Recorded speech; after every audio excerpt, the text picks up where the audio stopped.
Déco dans le présent pour mieux construire l'avenir. La chronique d'Interentreprise avec Francette Florimond. Bonjour, j'espère que vous allez bien. La décision est historique et constitue une première victoire.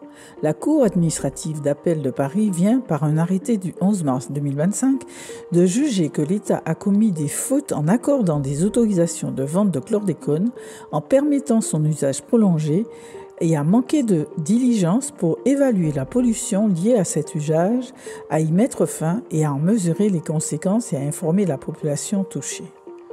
Enfin, la Cour administrative d'appel de Paris juge en outre que l'État doit réparer, en d'autres termes indemniser, lorsqu'il est démontré le préjudice moral d'anxiété des personnes durablement exposées à cette pollution. 1300 personnes avaient en effet assigné l'État pour faute pour avoir continué à autoriser le chlordécone entre 1972 et 1993, alors qu'il était interdit partout.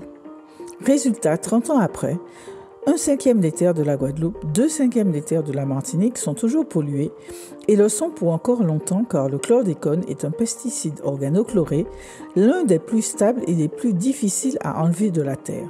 En effet, le chlordécone ne se volatilise pas, n'est pas biodégradable, ne peut pas être détruite par l'hydrolyse ni attaquée par les UV. Au stade actuel des connaissances, 3 techniques sont possibles pour dépolluer les terres. Ôter la terre contaminée sous une profondeur de 1,50 m et la stocker dans un site pour déchets dangereux et la laisser là.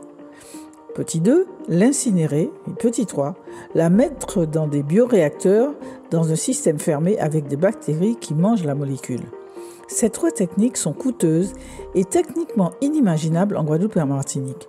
Donc la pollution au long cours, sans véritable solution. On continue demain. Prenez soin de vous. Déco dans le présent pour mieux construire l'avenir. La chronique d'Interentreprise avec Francette Florimond.